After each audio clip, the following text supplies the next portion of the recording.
Muslim, but at least nothing happened against my will. And he told his family members, you know, your children, if they want to do the same thing, you should also engage in this type of thing. How? The woman was ready. So I had an opportunity to address this young boy. And when I spoke to him, he told me something that is really a question of the age. When I say question of the age, I mean sometimes the mind starts asking these questions. He said, you know, this woman is such a good woman that I married.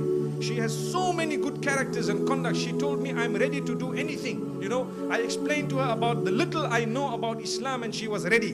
And then what happened is, when my father and my parents said no and everybody disagreed and they, you know, the mother, he says my mother didn't really mind, but she has to follow what my father says. So after some time, they questioned me, her parents, to say, look, we were all okay for our daughter to, you know, to enter the fold of Islam. Now, if she is not going to enter the fold of Islam, then why don't you enter our faith? So he said, yeah, it makes sense. You see? He said, yeah, it makes sense. If they refuse, I will not refuse. You people are not refusing. So he says that is what made him turn. Now look at this. The young boys of today, this is the logic they are using. They will not tell you Islam is correct and Islam believes in all the previous messengers and Islam, Allah is one. Even the father perhaps doesn't read salah correctly, but he was proud with his action. May Allah subhanahu wa ta'ala forgive that man. Really, we tried very hard, but to be honest with you, it is only Allah who can bring people back. That's why I say it is foolish. Sometimes you might lose your child totally, rather you lose them 20%. Allahu Akbar. Like I said, you know, moments ago, and this is very true. I've said it here in Colombo in the past and I want to repeat it. We have instances where people come and say, you know, Sheikh, there is a jinn, my daughter has a jinn. We say, okay. So the daughter says, I see stars at night, I hear voices, you know, this is what happens when I go this way, I see a shadow, this, that happens, that happens. I know default. This girl could not marry the man she wanted to marry, and so she is seeing stars. Because now she's not eating, now she's not drinking, now she is seeing things, now her life is coming to a mess, and so on. Or sometimes it's connected to diet. Diet meaning, you know, because someone told her you're too fat, you know, you're not good looking. So she stops eating, so there is no protein, no minerals, no vitamins, no nothing in the body. So she starts seeing stars, the blood pressure is low, and she starts, you know, so you tell her two or three things. Firstly, you say, you know, jinn does not like a person who is very strong, you know, good, you know. Al-mu'minu al-qawiyyu khayrun wa ahabba ila Allahi min al-mu'min al-da'if wa fi kullin khayr. The hadith says, believer who is strong, and strong both, meaning in your belief and even physically, is more loved by Allah subhanahu wa ta'ala than one who is weak in belief and weak physically. Intentional physical weakness is something that is wrong. Do you know that? If you are physically weak and you are doing nothing about it, that is wrong. Islamically also it is wrong. So anyway, you tell them to have their dairy products and their red meat and so on within a certain limit, and suddenly the jinn is gone. That was not a jinn, that was just your diet. And sometimes you ask them a straight up question, are you married? No. Do you want to marry a particular person? They keep quiet. Father is sitting there, that's the problem. He is the disaster, that is the jinn, the father is the jinn. Allahu Akbar. Allah protect us and grant us ease.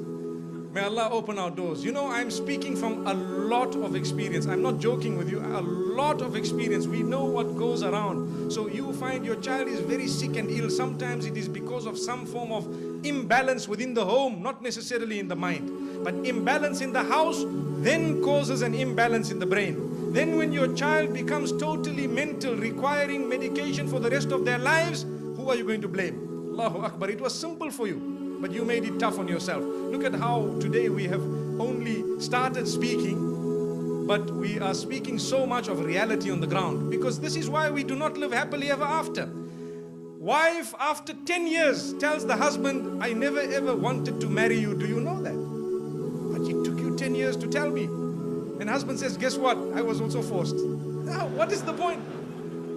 What is the point? Their parents are foolish. Man is telling his wife after so many years, I was forced, I didn't want to marry you. And the woman is saying, I didn't want to marry you. So who is responsible for not allowing the couple to live happily ever after? And at the same time, there are 3 couples that are saying the same thing to each other, because that man, the one he wanted to marry, is telling the same statement to her husband. And that woman, the one whom she wanted to marry, is telling the same statement to Allahu Akbar. May Allah subhanahu wa ta'ala grant us goodness. This is called إِلَّا تَفْعَلُوهُ تَكُنْ فِتْنَةٌ فِي الْأَرْضِ وَفَسَادٌ عَرِيضٌ. This is why the hadith says, if you are not going to allow that marriage, there will be great chaos and fitna on earth. All marriages are breaking up. Today when people get married, we need to ask, so when is it breaking? Allahu Akbar. Because more marriages, I was thinking that more marriages are breaking than happening. So someone might say, but that can't be the case. Can be the case, because this year, if there have been 200 marriages and 300 divorces, those of last year are also divorcing now. Allahu Akbar. As time is progressing, there are people who are unhappy in marriage. If I were to tell you, my brothers and sisters, without exaggeration, that more than half of us sitting here have a problem at home, I don't think I would be lying. I'm sorry to say this. I'm very sorry. I apologize in advance. I might be wrong, but according to what I know, I think I've worded it carefully. I'm not saying that you are breaking or your marriage is broken, but we do not have a problem at home. I don't think so. I think more than half of us would admit, if we had to, that we have a problem at home. Why?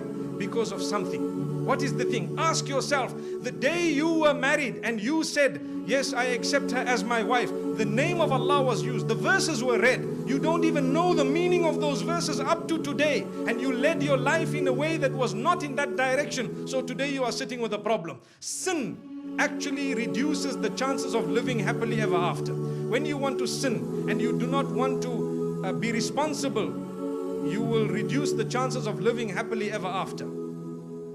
And when you were married, you were so happy.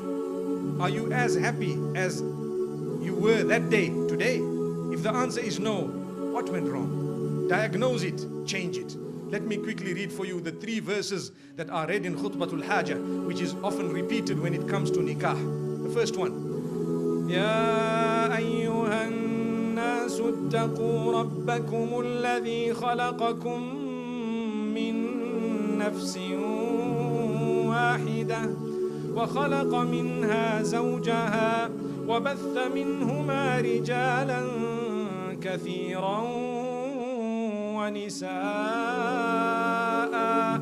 واتقوا الله الذي تساءلون به والأرحام إن الله كان عليكم رقيبا. O people, Allah starts by saying, O people. The beginning of Surah An-Nisa. Be conscious of your maker, your Rabb, your nourisher, cherisher, sustainer, provider. Be conscious of the one who is in absolute control of every aspect of your existence, which means develop your piety.